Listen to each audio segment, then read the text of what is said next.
Hello, welcome. We are here. I'm Elisa from Dice Unrolled, and we are here with Amit Moshe, the guest of Isola Ilion. Hi, hello, welcome. Hi, how's it going? It's going fine. Is it going good for you? Yeah, I'm really enjoying play. Really having a great time. Okay, we're super happy. I'm going to start with a little bit of a exploratory question. So we start knowing you and presenting you. I wanted to start from your kind of first experience playing role-playing games. What got you into playing and what got you into creating also? Well, I started playing role-playing games when I was 6 or 7. I think my mom got me one of those little choose-your-own-adventure books that were little role-playing games. I think in English it's called Fighting Fantasy. It's really old. And then I got the Dungeons and Dragons, the red box, another old item, and I really fell in love with it. So very soon after that, I started creating my own games and trying to tweak the mechanics. I think I was like 10 or 11 when I started. Like, I was fascinated by it. Yeah. Wow, you were like super young. Like, it's not really common to see 6 years olds start playing. We are kind of seeing it right now, just maybe with the normalization of role-playing games. But it was so nice, so cute, so small. And you started also creating very young. Yeah, I just really liked reading, and I think it was a time when you had to just take a book and discover it yourself. And today, luckily, like, kids have parents who play role-playing games, so they can get them into the game. So it's a little bit different, but I loved it. So it started early. That is really fantastic. And keeping on the same line of talking points, what kind of media do you take inspirations from? And do you have anything weird or particular that you like and you bring in your works? So I like, of course, some of the classics like Lord of the Rings. I like a lot of, not a lot, but I like specific anime. Like, I really like, of course, Ghibli, Studio Ghibli, and all these creations. Spirited Away influenced my work. Princess Mononoke, all these things. But I also like a lot of folklore. So I love going into Wikipedia, or in the past just reading books and discovering really, strange or unknown or uncommon mythology.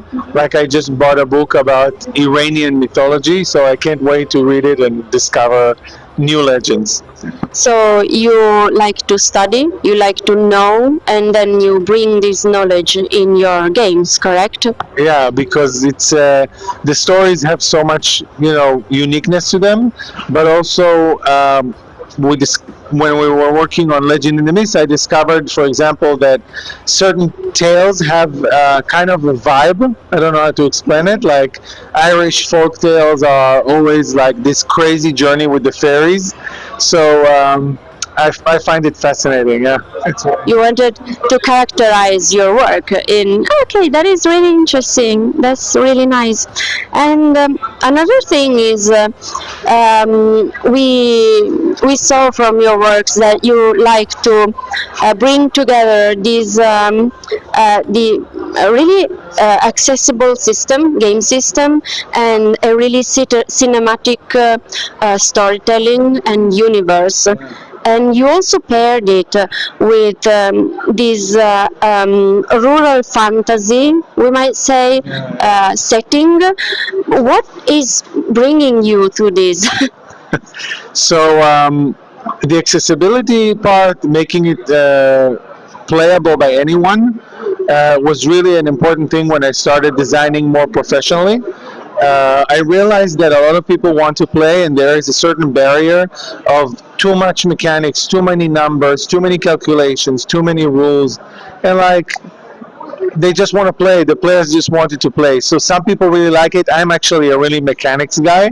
I like really heavy, but I also wanted to make something super accessible. So this was always a goal.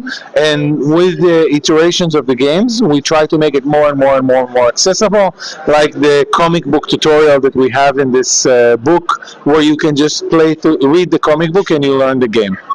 So this is one goal, but the rustic fantasy, it's more like from my heart, because I really like the countryside and I like the little tales, folk tales that every place has, and the little, foods and teas and wines and all these little things that are really fun to explore. And I wanted to make a game that these details are present in the story. It's like something a little like Studio Ghibli. It's super like cozy, but can be dark at the same time. Yeah. Yeah, because we can't have light without shadow, and it is really interesting to see these at play in your game. And do you master? Do you GM your game? Did you GM also in Bologna Play? I didn't get a chance. Later today, I'm going to GM, so it's going to be fun. Yes, I definitely GM it. We have to kind of, also from a professional perspective, just discover where the problems can be. So obviously in the play testing phase, I GM'd a lot of it. But also, I just love it. I love to be in this world. So if I can take a few friends with me to this journey, I enjoy it. Yeah. That's really nice. And did you have a chance to maybe see the difference between really mech heavy players and narration heavy players? Like bringing them all together at the same table. Did you see the difference in reactions that they have? Did you study them? Yeah, I did. It's a great question. Yeah, I actually really got into this because a lot of the players are, of course, D&D players, so they come from something that's more structured. I wouldn't call D&D very mechanics heavy, but it's definitely very structured. And we wanted to create a more a game that could also be fun for D&D players. So we did study the reactions. One of the reactions that I got from a player of super heavy mechanical games like Shadowrun was that he said to me, "I'm sorry, but this game requires all of the creativity that I have for one session, a whole session, in every action." So I said, okay, maybe it's not for you. But generally, we find that actually people that play these games also want the story side, so they find it really nice to just get into the story side, enjoy the game when they play this game. And we created a lot of just like we created accessibility features for people who've never played before, we also created accessibility features for people who come from more heavy games. For example, there is a reference book that tells you exactly how to do every action, and this game contains any action you can think of. So it's a little help for people who come from very structured. They have this guide to help them kind of find their path in a more narrative, open engine. Yeah, I totally agree. I myself started with D&D, and then I play Pathfinder, and sometimes I find myself a little bit lost in all of the freedom. That is weird to say that you're lost in the freedom of the narrative story, but it's really interesting. And by the way, you have your work right here. Yes. Do you want to present it a little bit? Yeah, so this is the hero volume out of the 2 volumes of the core book. So the core book has 2 volumes, one for the hero, one for the narrator or storyteller. And it begins, like I said, with the 50-page comic book that is just kind of like walks you through the basics of the game. So by the time you finish it, you get a good grasp of the game rules and you can play. and it also gives you a ton of exactly because this flexibility that we talked about, it gives you a ton of tools for creating characters. Can you tell us about being in this Son of Oak editor, and then coming here in Italy and having your work translated? We're here with Isola Ilian. And how was it? Did you find a different public? Did you find a different culture? Or was it, I don't know, can you tell us? Yeah, absolutely. So, like, it's a huge honor to be here. I'm really excited. I'm having a great time here at Play, and it's really interesting to see how we all play the same game everywhere in the world. I was just watching from the booth at how people play, and if you just remove the language, at the end of the day, it's the same game. So I really love that. And it's great to meet the fans from Italy, and there's a lot of enthusiasm and excitement here for our game. So I'm really delighted, and of course, Isola did a great job with the translation of the book. It looks beautiful.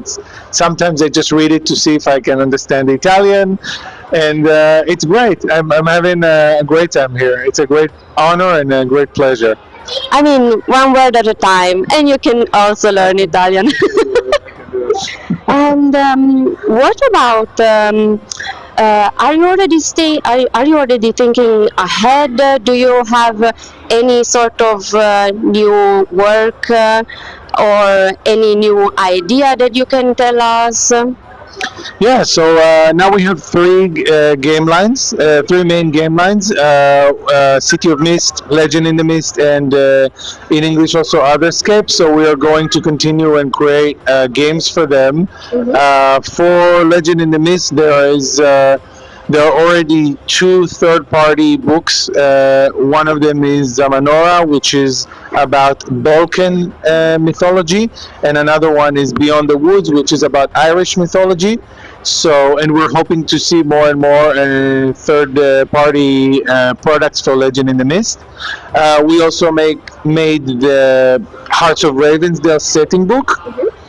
Which is a campaign that is focused on rustic fantasy, and that's just the first book out of three. So we will be making more of these as well. So yeah, there's so much more that we want to publish and bring to the players, and we're excited to do it. It is so nice to see so many worlds and cultures that you're exploring. It is really interesting. And now, was it the first time for you here at Play, here in Bologna and Italy? And are you having fun? Are you feeling welcomed? Yeah, I have to say, so it's not my first time in Italy or in Bologna. It's my first time in Play. I have family, like my grandmother is from Livorno, so I have connections. Yeah, I feel really at home here. And a lot of people just walk up to me and start speaking Italian to me, so it's I always have to apologize. Yeah, so I love it here, but Play has been really a special experience. Like, people here are very welcoming. You never know when you come to a new place what it's going to be like. Super pleasant experience. I love the passion. I love the the warmth of the Italian people. So I feel at home. It's a pleasure. Well, we're really happy that you're feeling nice in here. And thank you so much for having this chat with us. Thank you to Isola Ilian for allowing this. And well, thank you. Thank you too. Thank you very much. Bye-bye. Thanks for staying with us. If you've enjoyed yourself, give us a thumbs up and subscribe for more content.